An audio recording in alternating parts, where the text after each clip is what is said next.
Good morning बच्चे। बहुत सारे बच्चों के मन में ऐसा क्वेश्चन आता है कि सर नेट मेरे पास है, क्या सिलेक्शन होगा? जिसके पास पीएचडी है उसका क्या सिलेक्शन हो ही जाएगा? तो भाई कुछ ऐसी चीज़ें हैं जो कॉमन मिथ्स हैं कि पीएचडी है तो क्या सिलेक्शन होना पक्का ही है, क्या श्योर ही है कि, और अगर नेट वालों का क्या कोई चांस नहीं है, और क्या सर ये जो इंटरव्यू होने जा रहा है क्या ये सिंपल फॉर्मेलिटी निभाया जा रहा है?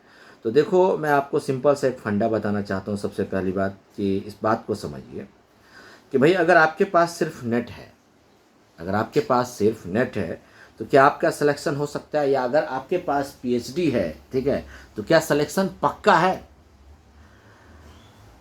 इन्हीं चीज़ों को लेकर के मैं आज के सेशन में काफ़ी डीप तरीके से इसका विश्लेषण करूंगा और आपको समझाने का प्रयास करूंगा। मेरे प्यारे बच्चे, जो नेट है वो है नेशनल एलिजिबिलिटी टेस्ट, ठीक है।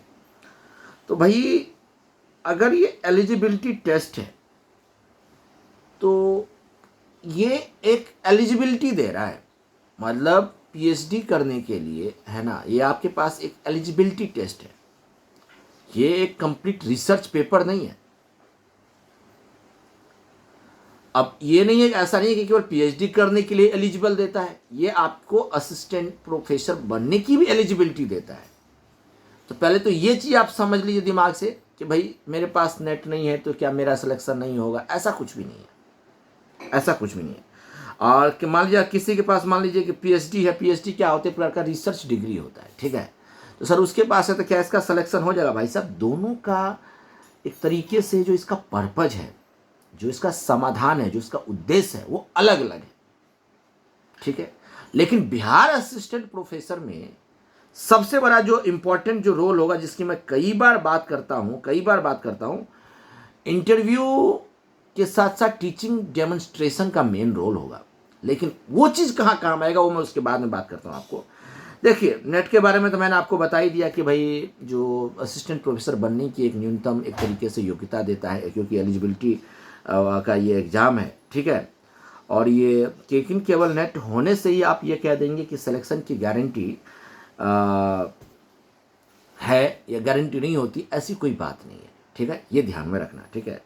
और पीएचडी के बारे में मैंने आपको पहले बता दिया कि पीएचडी एक रिसर्च प्रकार का डिग्री है। इसमें जो भी स्टूडेंट होते हैं उनकी एक छात्रों की विशेष समझ, एक डीपली एक गहन अंडरस्टैंडिंग होती है, एक रिसर्च एक्सपीरियंस होता है, सब्जेक्ट डेप्थ का उनको बहुत ज़्यादा लाभ मिल जाता है।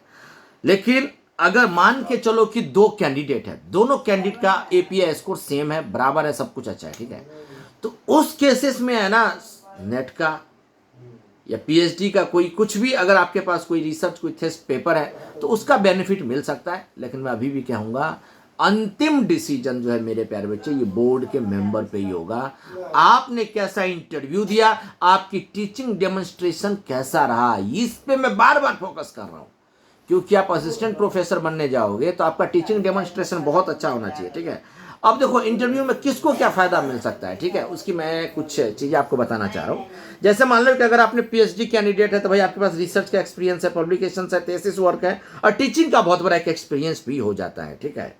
अगर आप केवल नेट कैंडिडेट हैं तो भाई आपके पास सब्जेक्ट स्पेसिफिक जो नॉलेज होता है वो स्ट्रांग होता है, क्योंकि भाई हाल फिलहाल में आप चीज़ों को करके आते हैं। कम्युनिकेशन स्किल आपका बहुत अच्छा हो सकता है। मैंने देखा है कई बार, भाई पीएचडी किए हुए स्टूडेंट से मैं बात करता हूँ या जो कभी नेट क्वालिफाइड है, तो दोनों में बहुत फ़र्क होता है भाई।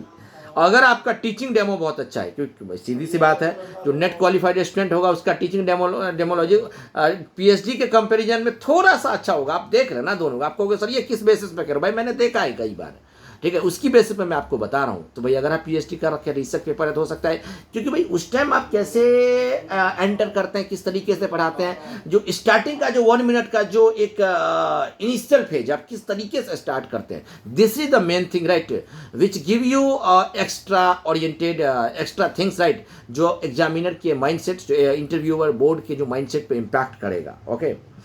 तो इन चीज़ों को थोड़ा सा ध्यान रखना, इसलिए मैं हमेशा कहता हूँ, मेरा सिर्फ नेट या सिर्फ पीएचडी हो जाने से ऐसा नहीं है कि आपका सिलेक्शन हो जाएगा। भाई बहुत सारा इंपॉर्टेंट है, इसलिए अगर आपके पास मान के चलो नेट नहीं है तो निराश नहीं होना है। अगर आपके पास पीएचडी भी है तो ऐसा नहीं है कि भाई पीएचडी है मैं तो लापरवाही तरीके से मैं तो मेरा तो सिलेक्शन हो ही जाएगा। भाई ऐसे ऐसे मैंने बच्चों को देखा है जो पीएचडी करके घर में बैठे हैं, वो अभी भी जॉब नहीं कर रहे हैं, उनको कहीं भी प्रोफेसर की जॉब नहीं मिली है, कहीं भी जॉब नहीं मिली है, ठीक है। तो लापरवाही मत कीजिए, है ना। सिलेक्शन आपकी पूरी एकेडमिक प्रोफाइल, है ना, आधिकारिक तौर पे जो स्कोरिंग दी जाएगी, ठीक है, जो इंटरव्यू टीचिंग डेमो के आधारित पर ही निर्भर करेगा, ठीक है। इसलिए मैं बार बार कहता हूँ, अपने आप को टेंशन मत लीजिए, है ना, इस चीज़ को मत समझिए, इतना बोरिंग फील्ड मत होइए, अपने आप को ज़्यादा हतोत्साहित मत होइए, डिप्रेशन में मत चाहिए, ठीक है। If you have any inquiry kindly you have to message me on this WhatsApp number, please write in the, already I have given to you in the video description, okay, but again I'm telling you, right, 8285 7279 618, this is my WhatsApp number. Please don't call my dear, okay, only you have to message there. First save the number, right, then you have to message me, right, and see the always status, because I am using right now, most of the status is there, right, because I have lots of students, right, who has not cleared who has not cleared UPSC and state PCS examination, but this is the UPSC plan B over, right, holistic way mein, right. So thank you so much, God bless you, take care, let's crack it, thank you.